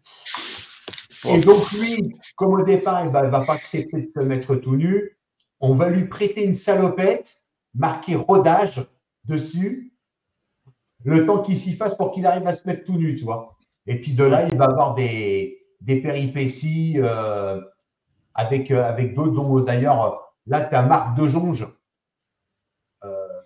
qui joue le rôle donc c'est le seul d'ailleurs qui est homosexuel dans le film, et avec qui il va sympathiser. Voilà. Et puis il y en a qui cherchent en fait à voler. Là, ils sont en train de faire une sorte de carnaval où d'ailleurs, en fait, Paul Prébois est devenu la coqueluche du camp. Et donc, c'est pour ça qu'à un moment donné, là, lors de la fête, ben, voilà, ils vont le déguiser comme ça. Ils vont trouver cette idée de le déguiser comme ça. Et là, il est en train de remimer les animaux de l'Arche de Noé. Mais d'ailleurs, dis-moi, il a quel âge environ, Paul Prébois, dans ce film? Alors là, il doit avoir une bonne. En fait, Paul Prébois, il faisait toujours vieux, tu vois. Je trouve qu'il faisait toujours vieux. Donc, il ressemble à Jackie Sardou, là. Bah là, je pense que là, il devait avoir 60 ans. Il n'est pas mort vieux, Paul Prébois. Hein. Je crois qu'il avait 70 ans ou quelque chose comme ça. Hein. Ah bah, il a tourné énormément, que ce soit, je crois, même le grand restaurant, la zizanie. La folie des grandeurs. La folie des grandeurs, c'était le muet. Le borgne, le muet. Il a tourné dans pas mal de films d'André Hunebelle aussi, avec Jean Marais, Le Miracle des loups, Le Bossu aussi. Oui, puis c'était l'acolyte de Patrick Sébastien après dans toutes ses émissions aussi. Hein. Ouais. C'est vrai qu'il faisait toujours plus vieux que. Ah ouais. Mais là, il fait jeune encore. Là, mais là, voilà, tu le regardes là, il est bien. Il fait jeune sur l'affiche, ouais. Alors attention. Là, il fait jeune sur l'affiche. Là, dans le film, il fait moins jeune. Ouais, peut-être que sur l'affiche, ils l'ont rajeuni un peu. C'était l'affiche, quoi. Ouais. Moi, je suis pour la soutane. Ah, je garderai la soutane jusqu'au bout. Et s'il en reste qu'une, je serai celle-là. Non, mais là. Toi, tu nous conseilles ce film, c'est un bon navet, quoi. Alors, c'est un bon navet. De toute façon, c'est le même acabit que. Mais je te dis, pour moi, personnellement, il est un poil au-dessus quand même. Parce que déjà, les décors étaient quand même mieux mis en valeur, je dirais. Et puis, bon, je dirais, les gags, c'était un peu. Et peut-être que Paul Prébois, il prenait ce genre de rôle quand même à cœur, non? Sérieusement, je veux dire. Bah, là, vu que c'était son rôle principal. C'est tête d'affiche, là, du coup, ouais, forcément. Il est tête d'affiche, donc oui. Il s'implique. Il n'avait pas l'habitude, quand même. Ah, bah non, il n'avait pas l'habitude. Bah, c'est pour ça qu'il a refusé. On n'est pas sorti de l'auberge. Hein. Ouais. Mais ce film, alors moi je l'ai jamais vu, mais je sais que pour beaucoup c'est un très bon film, quoi. C'est un peu leur film culte aussi de cette époque-là. C'est pour ça que le titre de ce film est très connu. Je veux dire, tu l'as pas forcément vu, mais il est connu. Comme tu dis, c'est des films en fait pour lesquels on a de la tendresse peut-être, quoi. Oui, mais moi j'en connais plusieurs qui adorent ce film. Hein. Ils m'en ont déjà parlé, ils m'ont dit mais c'est génial, moi j'adore ce film. Donc voilà, moi je ne l'ai jamais vu. Si je le découvre aujourd'hui, forcément ça va être un peu compliqué. Désolé, du coup c'est dans À nous les navets. Le film. Oui, mais non, mais À nous les navets, c'est. On en parle gentiment quand même. Hein. On n'est pas là pour descendre les films. Non, mais ça reste, si tu fais l'émission À nous les films cultes, tu vas peut-être présenter un film qui est culte pour toi, pour les 3-4 personnes, mais pour certains, ça va être. Tu vois les films qui sortent aujourd'hui, hein, comment ils se font démonter, et puis il y en a certains qui les encensent. Donc, mais là, on est bon enfant quand même, hein, on est gentil. Voilà, bah oui. Alors, curieusement, ce film-là a bien marché au box-office. Ah, mais j'en doute pas, ouais. Il a fait quasiment 1,2 million. Ouais, donc c'est pas mal. Hein. Pour ce genre de film, oui, c'est. Et comment tu peux expliquer ce fait qu'il a fait 1,2 million? Est-ce que c'est par rapport à Paul Prébois ou? Ouais, peut-être d'affiche. Déjà, c'était le premier de la série. Ou le titre en fait du film qui interpelle. Déjà, le titre. Bon, je pense que l'affiche, parce qu'il y avait beaucoup d'affiches comme ça à cette époque-là, donc on trouvait attirant, on disait tiens, en plus tu vois, il y a marqué attention nudiste, tu vois Paul Prébois en curé, tu vas dire que tu vas rigoler pendant 1h30, tu vois. Donc c'est vrai que ça a attiré. Tu as beaucoup de films au départ, la première semaine tu vas au cinéma, ils cartonnent, et la deuxième semaine après, quand tu vois le résultat du film, ils chutent, et puis voilà. Je pense qu'il y a eu, à cette période-là, c'est ce qui s'est passé. Et puis il y avait une grosse concurrence quand même à l'époque, parce que c'est beaucoup de films français qui marchaient aussi, parce qu'aujourd'hui, tu as dans les américains qui. Début des années 80, beaucoup. Regarde, là, depuis tout à l'heure, on parle de films et il y en a les 3/4, c'est sorti en 82. Donc, tu avais quand même, je pense, une grosse concurrence et donc pour se démarquer, c'était pas forcément ça. C'est pour ça qu'il a quand même réussi parce que 1,2 million. C'est pas mal.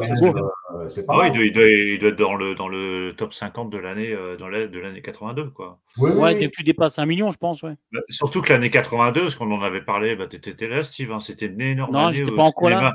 C'est à partir de 83, je suis venu. En 83? Parce que 82, c'était une énorme année avec le cinéma américain. Hein. Tu avais eu Rambo, tu avais E.T., tu avais enfin, Just Thing n'avait pas marché, mais tu avais des gros titres qui étaient sortis cette année-là. Et c'est vrai que le marché américain avait un peu tout raflé. Donc, des films français qui font plus d'1 million, c'était pas mal. Hein. Là, je l'ai revu. C'est sûr que là, tu as Georges Descrières aussi qui joue le rôle de l'évêque, qui était Georges Descrières, qu'on connaît à cause de son rôle de Arsène Lupin. Arsène Lupin, Hmm. voilà, qui joue à la télévision. Et, bon, après, le film je veux dire, se regarde dans le sens où tu as quelques gags qui, encore aujourd'hui, ça va. Il y a certaines situations qui te font marrer. Mais bon, c'est sûr que malheureusement, ce genre de film. Comme Cédric le dit, en fait, c'est pour une certaine génération, ouais, parce que si tu montres ce genre de film Pas tous les films, à la Vincent, nouvelle génération aujourd'hui, ils terminent pas le Mais film. tu sais, et tu peux très bien faire voir, comme disait Cédric, je sais pas, tu prends The Thing ou même E.T. à quelqu'un d'aujourd'hui en 2024, il va peut-être, toi, tu vas penser que c'est un chef-d'œuvre. Lui, il va pas penser. Alors que bon, c'est vrai que tu vas te dire que techniquement, niveau scénario ou autre, acteur, franchement, déjà à l'époque, Just Thing, j'ai trouvé que c'était une grosse merde quoi, quand le film est sorti, parce qu'il avait fait un bide. Il a été critiqué. Il est sorti quasiment en même temps qu'E.T., donc forcément. Oui, non, mais même dans Mad Movie, toute la critique presse de l'époque l'a descendu ce film. Donc, c'était le côté paranoïa qu'avait le film. Et c'était une période où l'Amérique avait vraiment pas besoin de ça. Ouais, non, mais c'est pour ça qu'après, il y a beaucoup de choses qui font que le film plaît pas, le il y a beaucoup de contexte, paramètres. Hein, voilà, avec le temps. Donc c'est pour ça que voilà, tous les films peuvent être. Alors nous, on parle de navets, mais après, c'est des films pour lesquels on a une affection, quoi. On va revenir à ton second film, Cédric, le dernier de la soirée. Un film également que j'adore. Que t'adores. J'aime beaucoup celui-là. Ils étaient deux. 1m90, noir, avec des yeux injectés de sang. Et des cicatrices rituelles qui dépassaient de la cagoule. Ouais, bah c'est l'occasion d'en parler. Hein, après, sans briques, t'as plus rien. Vas-y, Cédric. Il va dire c'est pas un navet, ça. Hein H il est en train de se dire, mais c'est pas un navet, ça. Non, oui, parce que là, par rapport aux deux curés. Ah oui, bah oui. Ouais, mais bah, tu vois, rien que l'affiche déjà, l'affiche. Tu vois, l'affiche.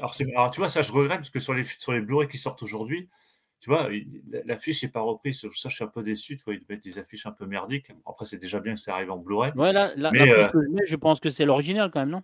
Oui, bah c'est celle qui était sur le DVD aussi.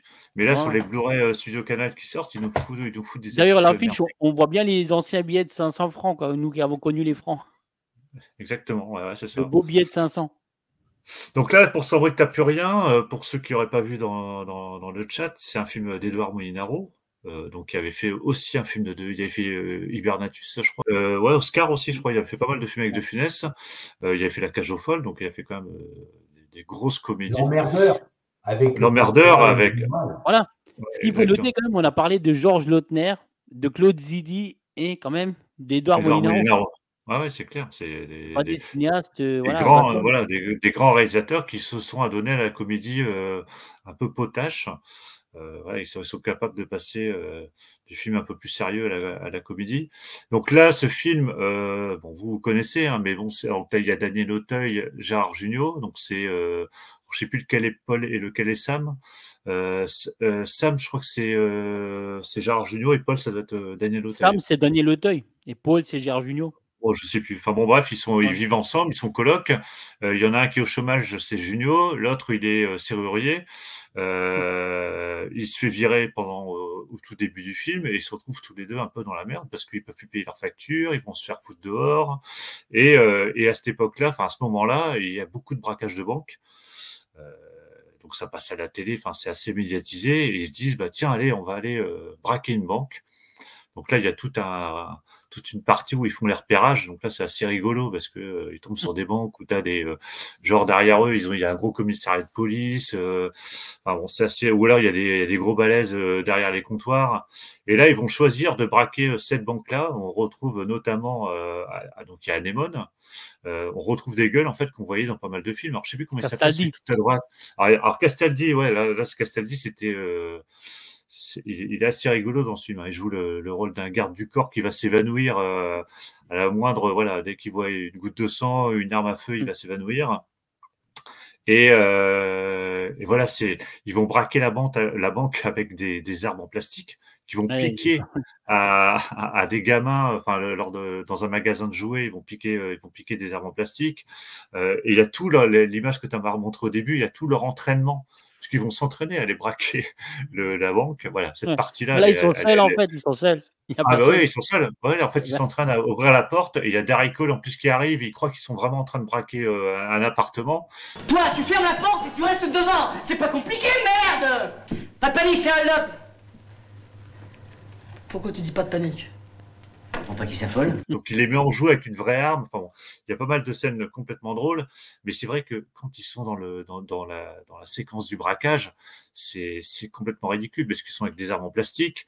À un moment donné, ils doivent sacrifier un des otages. Donc, Daniel Auteuil, il se dévoue pour être abattu. Donc, il va prendre de l'encre qu'il va mettre sur lui. Il va s'écraser au sol. Enfin, ça peut paraître complètement ridicule si tu vois ça aujourd'hui. Ça fait penser un petit peu, tu sais, au duo de Pardieu-Pierre Richard. Un petit peu, quand ouais, il c'est braque ça. la banque, tu sais. Oui, au début, dans le fugitif, ouais. Ouais, Ouais, au ça. début, ouais, c'est ça. Et du coup, ils vont se retrouver enfermés dans cette banque, demander une rançon. Même Gérard Jugnot, il va se faire engueuler par Daniel Auteuil, qui est considéré comme otage, parce que ils sont complices, mais les autres ne le savent pas. Et comme il va réclamer, je sais plus, 5 millions de francs, et il va dire, mais pourquoi t'as demandé que ça? Il va se faire engueuler par un otage. Enfin, c'est complètement aberrant. Donc, non, il y a pas mal de séquences complètement drôles, et jusqu'au dénouement final, où finalement, avec tous les otages, ils vont se partager le butin, et ils vont se retrouver sur une île. Voilà, on retrouve des gueules qu'on va voir dans Flic ou Voyou. Alors, je sais plus comment il s'appelle cet acteur. Georges Géret. Ouais. Voilà, Géret. mais c'est toutes ces gueules qu'on voyait à l'époque, dans les Belmondo, dans les Delon ou autres. Il ne sera pas versé un centime. Je vous donne 5 minutes pour libérer les otages et vous rendre. Si vous ne faites pas ce que je dis, vous serez responsable d'une effusion de sang. Vous avez 5 minutes. Donc voilà, donc un film qui est sorti en 82, que moi j'aime beaucoup. Encore? Ah oui, sorti en 82, ouais, sorti en 82. Ouais, c'est dingue. Et pourtant, il faut dire au chat quand même qu'on ne s'est pas concerté. Hein. Ah non, bah, voilà.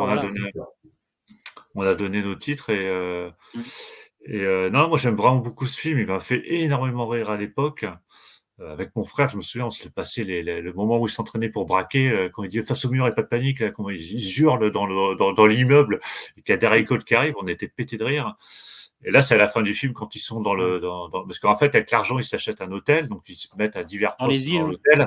Et il y a justement un des hommes du ministère qui arrive en vacances là, qui les reconnaît, et pour le faire taire, ils vont lui filer une somme d'argent.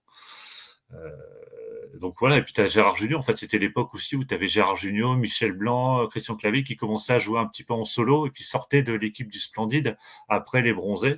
Et donc tu commençais à avoir des films. Et du coup, est-ce que tu penses vraiment que aujourd'hui, tu penses qu'il passe mieux quand même, non? Ce genre de film pour la nouvelle génération, ou tu penses vraiment que c'est en navet? J'ai voulu le montrer à mon fils, mais il a tenu 5 minutes, quoi. Ah merde. Il a dit, c'est pas. Ouais, non, mais c'est ça, tu vois. C'est pour ça que moi, je considère. Alors, j'ai dit c'est un navet. Mais c'est compliqué de dire vraiment c'est un navet, c'est pas un navet. Ça dépend devant qui. Je suis objectif sur le fait qu'il y a beaucoup de choses qui vont pas. Mais c'est peut-être ces choses qui vont pas, justement, qui le rendent drôle. Mais à l'époque, quand je l'ai vu, moi, je rigolais pas forcément de la même manière, en fait, aux mêmes gags que. Enfin, les gags qui me faisaient rire à l'époque sont pas les mêmes qui me font rire aujourd'hui. Je sais pas si vous me suivez, mais c'est. Voilà, il y a des choses qui ont un peu changé. Et même à un moment donné, je sais pas si vous vous souvenez, parce que quand ils sont libérés, ils sont interrogés par la police, les otages, et ils demandent de les décrire. Et pareil, là, tu as des connotations assez racistes dans la façon dont c'est présenté. Tu vois, donc ça nous fait rire, mais je suis pas sûr que ça passera aujourd'hui. Non, c'est sûr. Et pourtant, quand ce genre de film repasse à la télé aujourd'hui, bah, l'audience est encore assez correcte, quoi. Mais qui regarde aussi, ça va être des gens de 40 ans et plus. Ah oui, bien sûr, oui, bah, bien Voilà. sûr. Ouais. Voilà. Ah oui, bah après, ouais, c'est le public, quoi, chacun, ouais, c'est sûr. En plus, c'est un film qui se passe au moment de Noël. Si on le voit, hein, il y a les sapins, tout ça. Donc c'est vrai que c'est assez drôle. T'as un casting assez éclectique. Tu retrouves les gueules que tu vois dans les autres films. Donc t'es pas perdu. C'est comme les films dont on parlait tout à l'heure, hein, dont vous parliez avec Jean Lefebvre, André Guibet. C'est toujours des gens comme ça qui traversent les films et t'as tes petits points de repère en fait pour les retrouver. Là, tu vois Daniel Auteuil, j'en parlais tout à l'heure sur Les Sous-Doux en vacances, qui est de la même année. Donc Daniel Auteuil qui a fait énormément de comédies. Moi, j'ai pris 2 fois Jean Ouais, Lefebvre. Ouais, mais tu vois, Daniel Auteuil faisait beaucoup de comédies au tout départ pour finalement partir sur des films un peu plus sérieux avec Jean de Florette un peu plus tard, quoi. Ou les films policiers avec 36 quai des Orfèvres, la mer 73 ou autre. Alors, je vais exécuter un otage.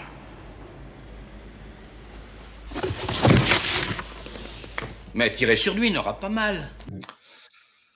Donc voilà pour son brick Tapturien. Par exemple, si je prends ce film-là par rapport à ceux de Steve et moi, c'est vrai que ces acteurs-là, Auteuil, Junio, même à l'heure d'aujourd'hui, ils ont toujours une carrière. Car en plus, Junio est quand même réalisateur, et un bon réalisateur. Il y a certains films que j'ai aimés qu'il a fait, que par rapport à, tu vois, c'était quand même, je veux dire, les films que tu proposes, ils sont clairement quand même un poil bien au-dessus quand même, tu vois. Ouais, mais c'est vrai que quand on en discutait avec Steve, tu vois, ce Gérard Jugnot, justement, à un moment donné, j'hésitais aussi avec Scout Toujours, tu vois, Scout Toujours. Tu vois, après, on va pas mettre un septième film. Par exemple, des Attention, on va pas donner trop de noms là pour spoiler les prochaines émissions. Mais c'est compliqué de vraiment sélectionner un vrai navet. Est-ce qu'on aime un navet? Est-ce qu'on n'aime pas un navet? Est-ce qu'un navet, c'est un film nul? Est-ce que c'est un navet, c'est un film drôle, finalement? Bien. Alors, on va dire comment on a le droit de faire comme on veut, on est chez nous, tu vois? Exactement. On va dire un navet, pour résumer la situation, je sais qu'il y a une petite différence avec Nanar. Généralement, navet, c'est un très mauvais film. Nanar, c'est plutôt le film mauvais, mais pour lequel on a de la tendresse. Mais nous, ces navets-là, on a de la tendresse également pour. Et je comprends en fait un petit peu ton choix, Cédric, dans le sens où pour des gens en dessous de 30 ans, ce genre de film, aujourd'hui, pour la plupart, c'est des films ringards et navets.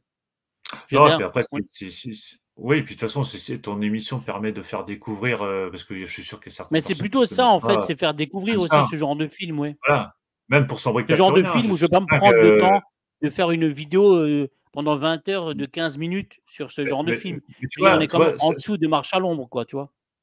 Moi, j'ai vu un peu la notoriété ou pas, enfin, je vois la notoriété ou pas qu'ont certains films. Tu vois, là, Pour son brick t'as plus rien, c'est sorti là, il y a quelques semaines en Blu-ray. Donc, moi, je l'ai acheté parce que voilà, même si je le connais par cœur, je ne vais pas le regarder forcément tout le temps, mais je suis content de l'avoir. Et je sais que certains m'ont dit, mais c'est quoi ce film? J'en ai jamais entendu parler. Donc, je sais que c'est passé à la trappe pour beaucoup. Certains ne le connaissent pas, donc c'est pas plus mal. Voilà, on les remet en avant. Ils ont tous un intérêt, mine de rien. Après, voilà, c'est tous les 6 films qu'on vous en a parlé ce soir. En fait, on vous les conseille également, ce genre de film. Voilà, c'est de la curiosité. Alors ça, c'est vraiment dans le ridicule, peut-être pour certains que vous avez présentés, peut-être plus que ceux que moi j'ai choisis. Même si dans Les Sous-Doux en vacances, il y a des scènes très ridicules. Hein, on va dire que le meilleur quand même de ces 6, c'est le dernier, là, tu vois.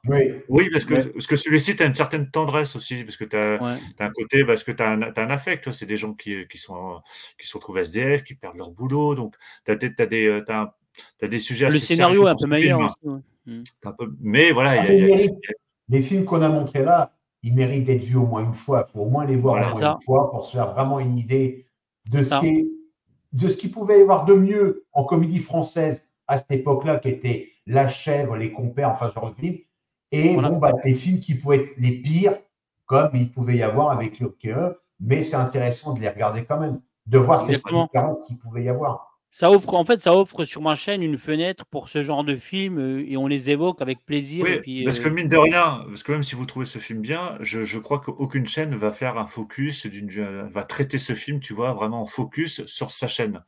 Quelles que soient les chaînes qui parlent de cinéma, les c'est rare, c'est pareil. très très rare. Voilà, Ouais. on va parler des De Funès, des Pierre Richard, Exactement, regarde, je vais te donner un exemple. Moi, je viens de parler, ma dernière vidéo, c'est Mélodie en sous-sol, donc avec Jean Gabin et Alain Delon. Donc là, on est dans une autre catégorie. Mais ce genre de film, personnellement, moi, je l'avais jamais vu sur YouTube. Aucune autre Bah chaîne oui. ne l'avait vraiment traité. Donc, alors que c'est quand même un Bah, c'est ça grand qui est film de bien. Jean Gabin et Alain Delon. Tu vois, parce que c'est même si tu parlais du quart d'heure américain, toujours avec Junio, Avec de Anémone et Junio, ouais. Circulaire, rien à voir avec Michel Blanc, tu vois. C'est de la comédie un peu où Viens chez moi, j'habite chez une copine, tu vois. C'est des comédies un peu plus, enfin, un peu en dessous, Ouais. mais En que dessous de Marche personne à va l'ombre, traiter. par exemple. Voilà, Bah, mais je que dirais, personne moi, va traiter. je les considérais, toi, comme des séries B, toi. Pour moi, des séries B, des Ouais. bonnes séries B de la comédie. Mais c'est pour ça que c'est bien à la limite que tu les traites dans ton émission, parce que c'est des films que personne va traiter vraiment en solo. Non. On va faire vraiment un sujet sérieux, enfin, j'ai pas dit pas forcément sérieux, mais vraiment une émission complète sur ces films-là.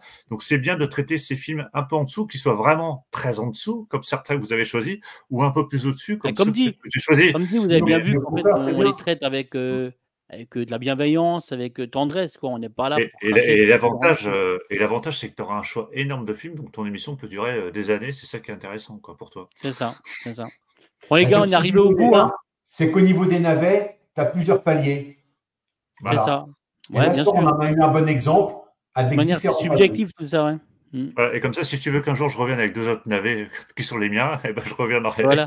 Voilà. Bon, les gars, merci en tout cas hein, d'avoir Bah, merci. participé à ce premier Bah, numéro merci à d'À nous toi. les navets. Merci de ton Merci au invitation. chat d'avoir participé. Et Et j'espère que. donnez-nous votre navet dans le chat. Ah oui, si le chat, vous avez Vous voulez des savoir conseils à nous donner, des Ah ouais. films à voir, n'hésitez pas. Et Pour les qu'est-ce prochains que vous avez numéros, pensé et qu'est-ce que vous avez pensé de notre sélection? Est-ce que vous les avez vus? Est-ce que vous les avez aimés? C'est C'est ça. intéressant de savoir, ouais. Votre avis? C'est vrai que Et je serais nous, curieux du de coup, savoir pour tes films ce qu'ils en pensent. Ils considèrent ça comme un navet. ah ben, Ouais. c'est bien simple. Ils vont voir la chaîne, ils vont dire tueur de rôdeur. Bon, on va se désabonner, c'est bon. Le mec, voilà, il va perdre 10 abonnés. Bah, tu sais. bah, surtout que je les ai traités, je les ai traités aussi dans mes émissions. Donc, Ouais, je sais bien. Ouais. Bon, ben voilà. Nous, on se retrouve très vite hein, pour un prochain numéro d'À nous les navets dans la caverne du ciné. En attendant, portez-vous bien. Et comme j'ai dit toujours, vive le mauvais cinéma. Allez, bye. salut à tous. Ciao tout le monde. Allez, Merci Ciao. Cédric, Bye. merci H. Au revoir. À bientôt Ciao. les gars. Ciao.